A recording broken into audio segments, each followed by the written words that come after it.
So hello traders, welcome to trade rocks Vaibhav YouTube channel. So ఈ ఛానల్లో మీరు స్పెసిఫిక్గా ట్రేడింగ్ రిలేటెడ్ ఎవ్రీథింగ్ మీకు డే బై డే వీడియోస్ కానీ, షార్ట్స్ కానీ, లైవ్ లైవ్ స్ట్రీమ్స్ కానీ డే బై డే అప్లోడ్ చేస్తాను. అండ్ లైవ్ స్ట్రీమ్స్ అయితే రెగ్యులర్గా పెడతాను. సో ఆ లైవ్ స్ట్రీమ్స్లో మీరు ట్రేడింగ్ రిలేటెడ్ ఎవ్రీథింగ్ ఏ డౌట్ ఉన్నా మీరు అడగొచ్చు. అండ్ అది ఫ్రీ ఆఫ్ కాస్ట్. సో మెయిన్గా ఈ లీగ్ నేను ఎందుకు తీసుకున్నానంటే, ఈ ఛానల్ నేను ఎందుకు ఓపెన్ చేశానంటే మన తెలుగు ట్రేడర్స్ కోసం, మన తెలుగు పీపుల్ కోసం. ఎందుకంటే చాలామంది తెలుగు వాళ్ళు 18+ ఎవరైతే కాలేజ్ ఫీల్డ్లో అడుగుపెట్టారో సో వాళ్ళందరూ గ్రీడ్ వల్ల ట్రేడింగ్లోకి ఎంటర్ అవుతారు. ఏదో ట్రేడింగ్లో కోట్లు సంపాదిద్దామని అండ్ లక్షలు చాలా సంపాదిద్దామని వచ్చేస్తారు. బట్ వాళ్ళు ఒక రాంగ్ స్టెప్ వేస్తారు. డైరెక్ట్గా వితౌట్ నాలెడ్జ్, అసలుకి ట్రేడింగ్ అంటే ఏంటో తెలియకుండానే డైరెక్ట్ బ్రోకరేజ్ యాప్లో అకౌంట్ ఓపెన్ చేసుకొని బై సెల్ బటన్ వచ్చేసి ట్రేడ్ చేస్తుంటారు. బట్ అది రాంగ్. సో నేనేం చెప్తానంటే, ఫస్ట్ నేర్చుకోండి. ఒక 3 years 2 years దానికి టైం ఇవ్వండి. ట్రేడింగ్కి మొత్తం నేర్చుకోండి, ఎక్స్పీరియన్స్ని గెయిన్ చేసుకోండి. తర్వాత ట్రేడింగ్లోకి అడుగుపెట్టండి. It's right way. సో ఆ రాంగ్ స్టెప్ వేయకుండా రైట్ పాత్లో నడిపేయడానికి ఈ ఛానల్ని నేను స్టార్ట్ చేశాను. సో ఫర్దర్గా కూడంగా డైలీ బేసిక్ నుంచి అడ్వాన్స్డ్ వరకు each and everything with free of cost. ఎవరైతే 50,000 60,000 1 lakh ఇలా కోర్సెస్ సెల్ చేస్తున్నారో ఈ నాలెడ్జ్ని బట్టి, అదంతా ఫ్రీ ఆఫ్ కాస్ట్ మన తెలుగు పీపుల్ కోసం నేను ఈ ఛానల్ పెట్టాను. సో రెగ్యులర్గా వీడియోస్ వస్తుంటాయి. సో మీరు చేయాల్సింది ఒకటే, సబ్స్క్రైబ్ చేసి డైలీ వీడియోస్ చూడడం మాత్రమే. జస్ట్ మీ టైంని స్పెండ్ చేయండి. మీ అమౌంట్ని ఇన్వెస్ట్ చేయమంటలేను, జస్ట్ మీ టైంని స్పెండ్ చేయండి. డైలీ ఒక 1 hour or 2 hours స్పెండ్ చేయండి. Just that's it. సో మన ఫస్ట్ టాపిక్ వచ్చేసి ఆల్రెడీ మీరు thumbnail-లో చూసి ఉండొచ్చు. వాట్ ఈస్ ట్రేడింగ్, అసలుకి ట్రేడింగ్ అంటే ఏంటి. సో ఇది వచ్చేసి ఈరోజు వీడియో టాపిక్. సో నెక్స్ట్ మనం టాపిక్లోకి వెళ్ళిపోదాం. అసలుకి ట్రేడింగ్ అంటే ఏంటి. సో సింపుల్గా చెప్పాలంటే, buy or sell anything is called trading. అంటే ఏదైతే ప్రాసెస్లో, ఇప్పుడు సపోజ్ ఫర్ ఎగ్జాంపుల్ మీ దగ్గర 2 products ఉన్నాయి. లైక్ అంటే మీ దగ్గర ఒక ప్రోడక్ట్ ఉంది అండ్ అవతల పర్సన్ దగ్గర బి అనే ప్రోడక్ట్ ఉంది. మీ దగ్గర మీ దగ్గర ఏ అనే ప్రోడక్ట్ ఉంది అండ్ అవతల పర్సన్ దగ్గర బి అనే ప్రోడక్ట్ ఉంది అని అజ్యూమ్ చేసుకోండి. సో ఎప్పుడైతే ఏ అనే ప్రోడక్ట్ని మీరు వద్దనుకున్నారు అండ్ బి అనే ఏదైతే పర్సన్ బి ఉన్నారో అతని దగ్గర ఉన్న ప్రోడక్ట్ అతనికి అవసరం లేదు. బట్ ఆ పర్సన్కి, బి అనే పర్సన్కి ఏ అనే పర్సన్ దగ్గర ఉన్న ప్రోడక్ట్ అవసరం అండ్ ఏ అనే పర్సన్కి బి అనే పర్సన్ దగ్గర ఉన్న ప్రోడక్ట్ అవసరం. సో వాళ్ళు ఏం చేస్తారంటే ఎక్స్చేంజ్ చేసుకుంటారనమాట. సో ఆ ప్రోడక్ట్స్ని, బి అనే వ్యక్తి దగ్గర ఉన్న ప్రోడక్ట్ని, ఏ అనే వ్యక్తి దగ్గర ఉన్న ప్రోడక్ట్ని రెండు ఎక్స్చేంజ్ చేసుకుంటారు ఇద్దరికి, ఈచ్ అదర్. సో ఆ ఎక్స్చేంజ్ చేసుకునే ప్రాసెస్ని మనం ట్రేడింగ్ అంటాం అనమాట. సో అంటే ఏంటి అంటే, ఇక్కడ exchanging 2 products which having same value. అంటే ఆ ప్రోడక్ట్స్కి సేమ్ వాల్యూ ఉంది. లైక్ ఒక ఎగ్జాంపుల్ తీసుకొని ఎక్స్ప్లెయిన్ చేస్తాను క్లియర్గా. ఫర్ ఎగ్జాంపుల్ మీ దగ్గర ఒక ఐఫోన్ ఉందనుకోండి అండ్ నా దగ్గర 1+12 మొబైల్ ఉందనుకోండి.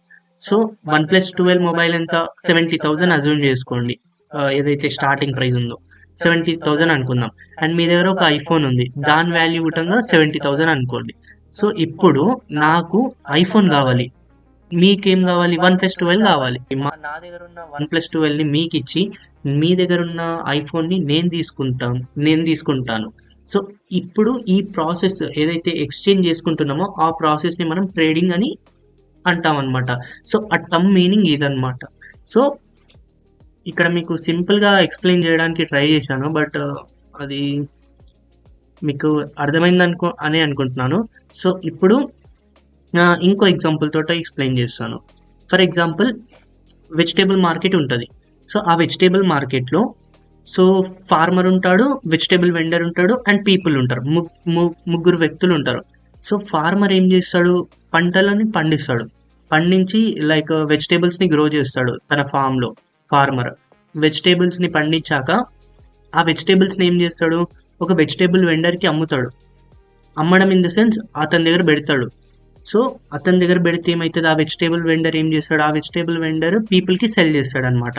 సో ఇక్కడ వెజిటేబుల్ మార్కెట్లో ఫార్మర్ ఏం చేస్తాడు, వెజిటేబుల్స్ తీసుకొని వెజిటేబుల్ వెండర్కి ఇస్తాడు. అండ్ వెజిటేబుల్ వెండర్ ఏం చేస్తాడు, పీపుల్కి సెల్ చేస్తాడు. ఆ పీపుల్ ఏం చేస్తారు, ఆ వెజిటేబుల్స్ని పీపుల్కి ఇచ్చినందుకు ఆ పీపుల్ మనీ ఇస్తారు. ఇక్కడ మనీను అండ్ వెజిటేబుల్స్ను ఎక్స్చేంజ్ అవుతున్నాయి, వెజిటేబుల్స్ అండ్ మనీ ఎక్స్చేంజ్ అవుతున్నాయి. సో ఇక్కడ వెజిటేబుల్ ట్రేడింగ్ జరుగుతుంది. అర్థమైందా? సో ఈ పీపుల్ దగ్గర ఏమున్నాయి, మనీ ఉన్నాయి. అండ్ వెజిటేబుల్ దగ్గర ఏమున్నాయి, వెజిటేబుల్స్ ఉన్నాయి. సో ఈ పీపుల్కి ఏం కావాలి, వెజిటేబుల్స్ కావాలి. అండ్ వెజిటేబుల్ వెండర్కి ఏం కావాలి, మనీ కావాలి. కాబట్టి ఇక్కడ వెజిటేబుల్ ట్రేడింగ్ అవుతుంది. That's it. సో సేమ్ అలాగే స్టాక్ మార్కెట్లో కూడా స్టాక్స్ ఉంటాయి. ఏం స్టాక్స్ ఉంటాయి, కంపెనీ యొక్క షేర్స్ ఉంటాయి. షేర్స్ అంటే ఏంటి, స్టాక్స్ అంటే ఏంటి, నేను ఫర్దర్ సెషన్స్లో చెప్తాను. డిఫరెన్స్, ఆ రెండుకి మధ్యలో ఉన్న డిఫరెన్స్ని నేను ఎక్స్ప్లెయిన్ చేస్తాను. సో షేర్స్ ఉంటాయి, కంపెనీ షేర్స్ ఉంటాయి. సో సేమ్ ఎలా అయితే మనకి వెజిటేబుల్ మార్కెట్ ఉందో సేమ్ అలాగే స్టాక్ మార్కెట్ కూడా ఉంటుందన్నమాట. ఈ స్టాక్ మార్కెట్లో ఏమవుతుందంటే షేర్స్ అండ్ మనీ ఎక్స్చేంజ్ అవుతాయి అన్నమాట. అందుకు ఇక్కడ ట్రేడింగ్ జరుగుతుంది. దేని మధ్యలో, షేర్స్, కంపెనీ యొక్క షేర్స్ అండ్ మనీ, వాటి మధ్యలో ట్రేడింగ్ జరుగుతుంది. అండ్ ఇక్కడ ఏం జరుగుతుంది, వెజిటేబుల్ మార్కెట్లో ఏముంటాయి, vegetables and money. So vegetables and money exchange అవుతున్నాయి కాబట్టి అక్కడ వెజిటేబుల్ ట్రేడ్స్ జరుగుతున్నాయి అన్నమాట. సో ఇక్కడ స్టాక్ మార్కెట్ ట్రేడింగ్ అంటాం అనమాట. సో ఎలా అయితే మనకి వెండర్ ఉంటాడో మధ్యలో మీడియేటర్, సేమ్ అలాగే ఇక్కడ ఎన్ఎస్సి బిఎస్సి అనే ఎక్స్చేంజెస్ ఉంటాయన్నమాట కంపెనీస్కి అండ్ పీపుల్కి మధ్యలో. సేమ్ ఇక్కడ కంపెనీస్ అంటే ఏంటివి, farmer. And NSC BSC exchanges అంటే ఏంటిది, వెజిటేబుల్ వెండర్. అండ్ పీపుల్, అక్కడ కూడా పీపుల్, కానీ అక్కడ ఆ పీపుల్కి ఏం కావాలి, వెజిటేబుల్స్ కావాలి. సో వాళ్ళు ఏం చేశారు, వెజిటేబుల్ మార్కెట్కి వెళ్ళారు. అండ్ ఎవరైతే people business mind set people ఉంటారో వాళ్ళు స్టాక్ మార్కెట్ చూస్ చేసుకుంటారు. ఎందుకు, వాళ్ళకి షేర్స్ కావాలి కాబట్టి వీళ్ళు స్టాక్ మార్కెట్లో ఉంటారనమాట. స్టాక్ మార్కెట్ నుంచి షేర్స్ పర్చేజ్ చేస్తారనమాట. సో ఇక్కడ నెక్స్ట్ ఏంటి అంటే ఈ కంపెనీస్ ఏం చేస్తాయంటే ఈ ఎన్ఎస్సి బిఎస్సి ఎక్స్చేంజెస్లో లిస్ట్ అవుతాయి అనమాట ఫస్ట్. సో అది ఫర్దర్గా నేను ఎక్స్ప్లెయిన్ చేస్తాను ముందుగా ఎలా లిస్ట్ అవుతాయి, ఎందుకు లిస్ట్ అవుతాయి అనేది. సో ఇక్కడ ఏంది, ఈ పీపుల్కి షేర్స్ కావాలి కాబట్టి ఈ స్టాక్ మార్కెట్లోకి వచ్చి ఈ పీపుల్ దగ్గర ఉన్న మనీ ఈ ఎన్ఎస్సి బిఎస్సి ఎక్స్చేంజెస్కి ఇచ్చి షేర్లని వీళ్ళు పర్చేజ్ చేస్తారనమాట పీపుల్. సో ఇక్కడ ఏం జరుగుతుంది, ఎన్ఎస్సి బిఎస్సి ఎక్స్చేంజెస్ నుంచేమో షేర్స్ పోతున్నాయి, పీపుల్కి ఏమో షేర్స్ వస్తున్నాయి. అండ్ పీపుల్ నుంచి ఎన్ఎస్సి బిఎస్సి ఎక్స్చేంజెస్కి మనీ వస్తున్నాయి. సో ఇక్కడ స్టాక్ మార్కెట్ ట్రేడింగ్ అవుతుంది. అండ్ ఇక్కడ ఏమవుతుంది, వెజిటేబుల్ మార్కెట్ ట్రేడింగ్ అవుతుంది. That's it. సో సింపుల్గా ఎక్స్ప్లెయిన్ చేశాను, అర్థం చేసుకోండి. వెజిటేబుల్ మార్కెట్ అనే ఎగ్జాంపుల్ తీసుకొని స్టాక్ మార్కెట్ని ఎక్స్ప్లెయిన్ చేశాను అనమాట. సేమ్ అక్కడైతే ఏదైతే ఉంటుందో సేమ్ ఇక్కడ కూడా ఇంతే ఉంటుంది అనమాట. సో అసలుకి కంపెనీస్ అనేటివి స్టాక్ మార్కెట్లో ఎందుకు లిస్ట్ అవుతాయి, మెయిన్ ఇక్కడ నుంచే మన జర్నీ స్టార్ట్ అవుతుంది. అసలుకి స్టాక్ మార్కెట్ ఎందుకు, కంపెనీస్ అక్కడనే ఎందుకు లిస్ట్ అవుతాయి. సో ఇప్పుడు ఫర్ ఎగ్జాంపుల్ ఒక కంపెనీకి ఫండ్స్ కావాలి అంటే ఆ కంపెనీ మంచి గ్రోత్ అవుతుంది, మంచిగా ప్రాఫిట్స్ ఎర్న్ చేసుకుంటుంది, మంచిగా దాని సేల్స్ కూడా బాగా అవుతున్నాయి, ఆ కంపెనీస్లో ఉన్న ప్రోడక్ట్స్ సేల్స్ కూడా బాగా అవుతున్నాయి అనుకుందాం. సో ఆ కంపెనీ ఏం థాట్ ఆలోచించిందంటే, ఇప్పుడు ఆ కంపెనీ అనేది హైదరాబాద్లో ఉందనుకుందాం, ఓకేనా. సో ఆ హైదరాబాద్లో ఉన్న కంపెనీని వాళ్ళు ఎక్స్పాండ్ చేద్దాం అనుకున్నారు. లైక్ ఢిల్లీలో ఒకటి ఇంకో ఫ్యాక్టరీ పెట్టాలి, ఇంకా ఇక్కడ అహ్మదాబాద్లో అండ్ ముంబైలో అండ్ చెన్నైలో ఇలా వేరియస్ మేజర్ సిటీస్లో ఒక్కొక్క కంపెనీ ఒక్కొక్క ఫ్యాక్టరీ పెట్టాలని థింక్ చేసిందనమాట. సో థింక్ చేస్తే అయిపోదు కదా, కంపెనీస్కి మనీ కావాలి. సో వాళ్ళకి వస్తున్న ప్రాఫిట్స్ ఓకే, బట్ ఇంకా ఎక్స్ట్రా మనీ కావాలి కదా అంత లార్జ్గా ఎక్స్పాండ్ చేయాలంటే. సో దానికోసం కంపెనీస్ ఏం చూస్ చేసుకుంటాయి, there are 3 ways to get the funds to companies. అంటే 3 ways ఉన్నాయన్నమాట కంపెనీస్కి ఫండ్స్ రావాలంటే. ఏమేమిటివంటే like first bank. So bank దగ్గర నుంచి లోన్ తీసుకోవడం ఫస్ట్ చాయిస్. సో 3 choices ఉంటాయి. ఫస్ట్ చాయిస్ బ్యాంక్ నుంచి అప్పు తీసుకోవడం, లైక్ అప్పు తీసుకోవాలంటే వాళ్ళు బ్యాంక్ వాళ్ళు ఈజీగా అప్పు ఇవ్వరు కదా. అంటే వాళ్ళ దగ్గర ఏవైనా అసెట్స్ కానీ సెక్యూరిటీగా ఏదైనా పెట్టాలి అని, అండ్ ఇంట్రెస్ట్ కట్టాలి అని ఈ కండిషన్స్ ఉంటాయి కదా. సో దానివల్ల కంపెనీస్కి నష్టమే ఒక పరంగా. And there are 2 more choices ఉన్నాయని వాళ్ళు నెక్స్ట్ చాయిస్‌కి వెళ్తారనమాట. సో నెక్స్ట్ చాయిస్ ఏంది, ఇన్వెస్టర్స్. ఎవరి దగ్గరనైతే హ్యూజ్‌గా అమౌంట్ ఉంటుందో వాళ్ళ దగ్గరికెళ్ళి వాళ్ళ కంపెనీ గురించి చెప్పి ఆ అమౌంట్‌ని వాళ్ళు తీసుకుంటారనమాట. లైక్ ఇన్వెస్టర్స్ వీళ్ళ కంపెనీ ఓనర్స్ ఏం చేస్తారంటే ఇన్వెస్టర్స్ దగ్గరికెళ్ళి వాళ్ళ కంపెనీ గురించి ఎక్స్‌ప్లెయిన్ చేసి మా కంపెనీలో ఇన్వెస్ట్ చేయండి, ఫర్దర్‌గా మీకు ప్రాఫిట్స్ వస్తాయి అని అంటారనమాట. సో దానికి ఇన్వెస్టర్స్ ఏం చేస్తారు, పార్ట్నర్‌షిప్ అడుగుతారు. సో ఇలా ఈ పార్ట్నర్‌షిప్ వల్ల కంపెనీకి ఎంతో కొంత లాస్ ఉంటుంది గదా. సో అందుకని ఈ ఇన్వెస్టర్స్‌ని గుటంగా వాళ్ళ కంపెనీస్ వాళ్ళు ఇగ్నోర్ చేస్తారు. అండ్ థర్డ్ చాయిస్ వచ్చేసి స్టాక్ మార్కెట్ అనమాట. ఈ స్టాక్ మార్కెట్‌లో మీరు సెక్యూరిటీ డిపాజిట్ గానీ, ఇంట్రెస్ట్ కట్టడాలు గానీ, అసెట్స్ ఏమన్నా పెట్టాలి అని ఏముండదు. లైక్ పార్ట్నర్‌షిప్ ఇచ్చడం గానీ అసలుకి ఏముండదు. కంపెనీకి ఎలాంటి నష్టం ఉండదు స్టాక్ మార్కెట్‌లో స్టెప్ ఎయ్యడానికి. బికాస్ ఎందుకు అంటే లైక్ ఇది ఇలా ఇప్పుడు స్టాక్ మార్కెట్‌లో లిస్ట్ అవుతే కంపెనీకి ఎందుకు ఏమీ నష్టం రాదు అని అంటే, సో స్టాక్ మార్కెట్‌లో ఏమవుతుంది అంటే ఎప్పుడైతే కంపెనీ ఈ స్టాక్ మార్కెట్‌లో లిస్ట్ అవుతుందో అప్పుడు కంపెనీ షేర్స్ మాత్రమే డివైడ్ అయితాయి. సో ఆ కంపెనీ షేర్స్ గుటంగా కంపెనీ ఓనర్స్ ఎన్ని కావాలనుకుంటే అన్ని వాళ్ళు చేసుకోవచ్చు అనమాట. లైక్ 100 షేర్స్ ఉన్న వాటిని 1000 షేర్స్ చేసుకోవచ్చు, లేదంటే 10,000 షేర్స్ చేసుకోవచ్చు, లేదంటే 1,00,000 చేసుకోవచ్చు, 1,00,000 షేర్స్ చేసుకోవచ్చు, లేదంటే 10,00,000 షేర్స్ చేసుకోవచ్చు. సో నెంబర్ ఆఫ్ వాళ్ళ ఇష్టం ఉన్నన్ని షేర్స్ డివైడ్ చేసుకోవచ్చు అనమాట.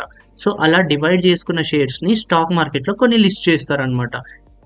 కంపెనీకి ఎంతైతే అమౌంట్ కావాలనో అంత అమౌంట్ని ఈచ్ షేర్కి పెట్టి డివైడ్ చేస్తారనమాట. సో ఆ డివైడ్ చేసిన షేర్స్ని పబ్లిక్కి అమ్ముతారనమాట.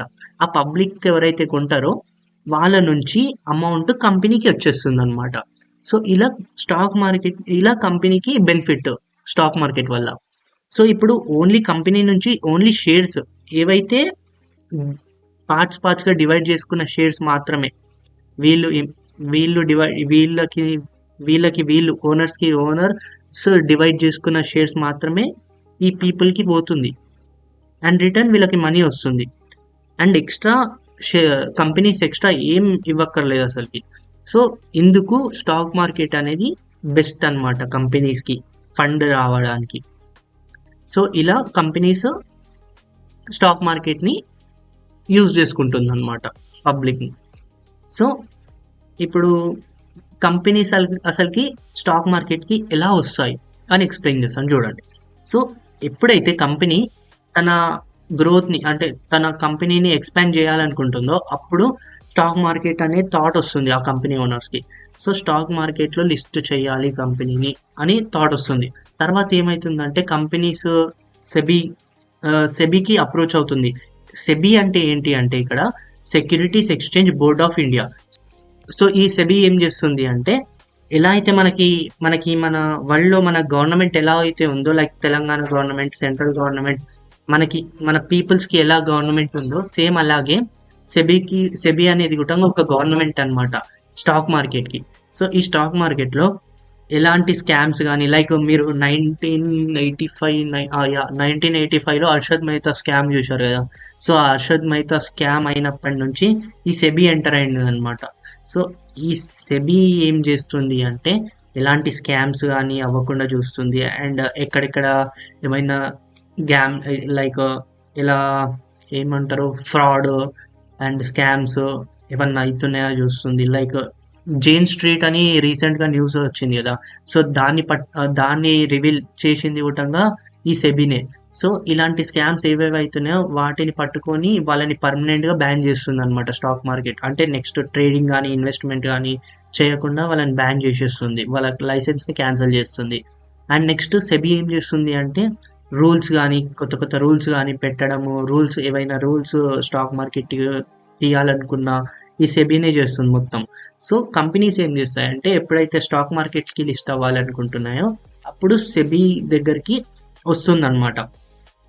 సో సెబీ ఏం చేస్తుంది, సెబీ ఏం అడుగుతుందంటే కంపెనీస్ తోటి డిఆర్హెచ్పి పేపర్స్ని సబ్మిట్ చేయమని చెప్తుందన్నమాట. సో డిఆర్హెచ్పి పేపర్స్ అంటే ఏంటి అంటే draft red Herrick prospectus.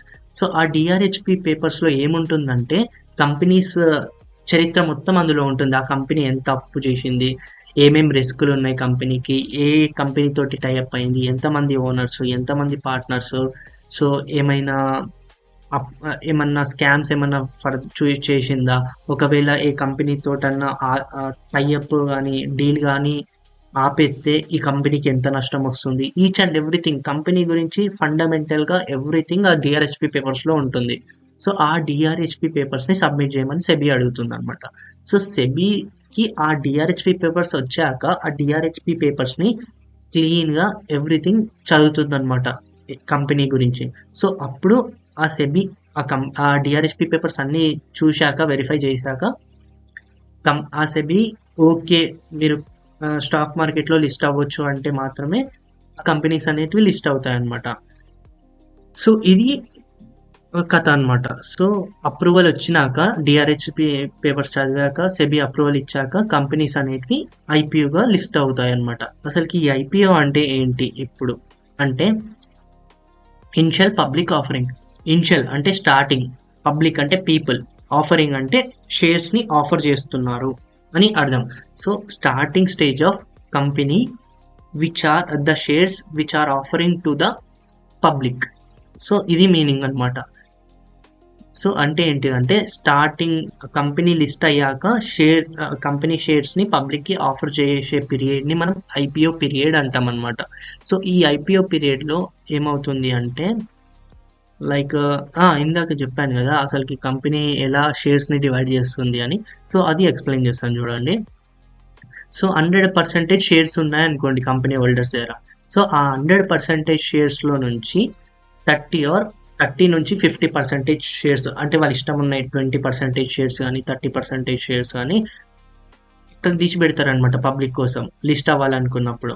So ఆ పక్కకి తీసి పెట్టిన 30% షేర్స్ ఏవైతే ఉంటాయో వాటిలో నుంచి కొన్ని నెంబర్ ఆఫ్ అంటే వాళ్ళకి ఎంతైతే అప్పు అంటే ఎంతైతే అమౌంట్ ఫండ్స్ కావాలనో అంత ఫండ్స్కి ఒక్క షేర్కి ఎంత ఈక్వల్ అమౌంట్ ఆఫ్ ప్రైస్ పెడితే వాళ్ళు అనుకున్నంత ఫండ్ వస్తుందో అన్ని షేర్స్ డివైడ్ చేసి ఒక్కొక్క షేర్కి ఎంత అమౌంట్ పెట్టాలనో డిసైడ్ చేస్తారనమాట.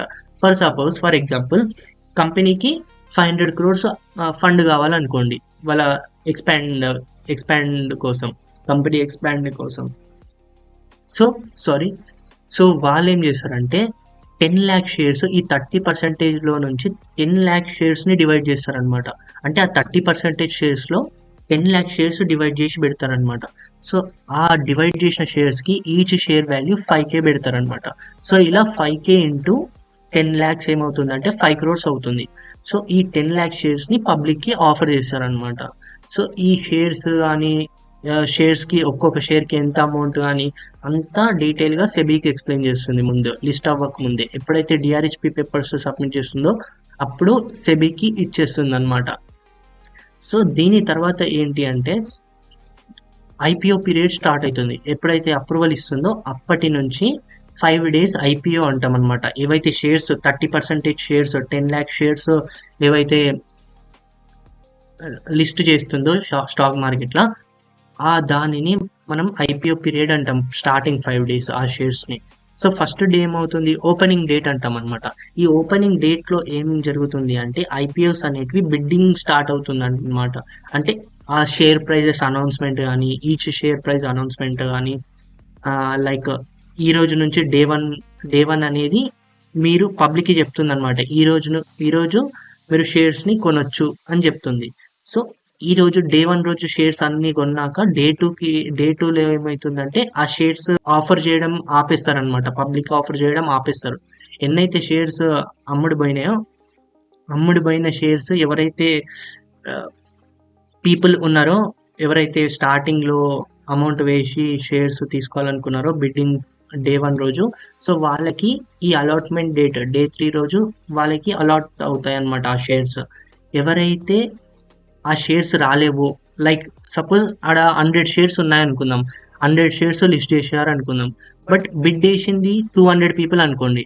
సో ఆ 200 పీపుల్లో ఎవరైతే స్టార్టింగ్ 100 పీపుల్కి 100 షేర్స్ వస్తాయో వాళ్ళకి మాత్రమే ఆ షేర్స్ వస్తాయి అనమాట. మిగతా 100 పీపుల్కి ఆ అమౌంట్ రిఫండ్ అయిపోతాయి. ఎప్పుడు డే 4 రోజు రిఫండ్ అయిపోతాయి అనమాట. నెక్స్ట్ డే 5 రోజు ఏమవుతుందంటే లిస్టింగ్ డేట్ అనమాట దీన్ని.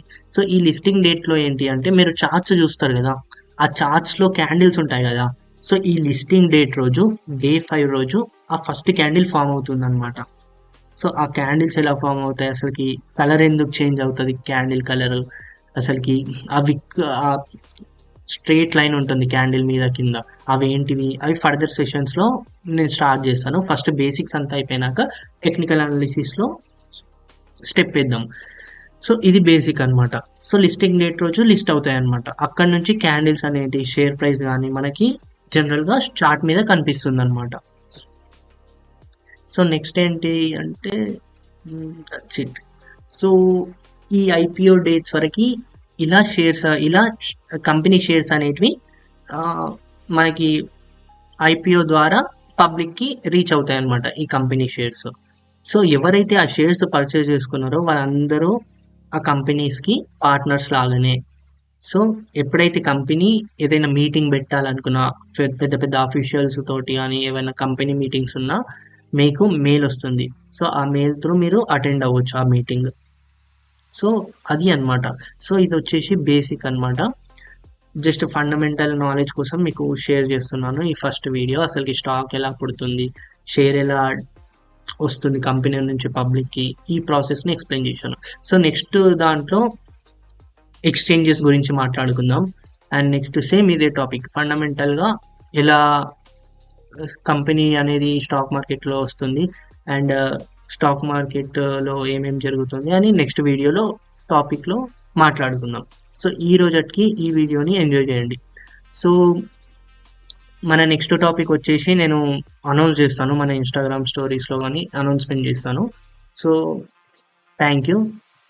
So thank you guys.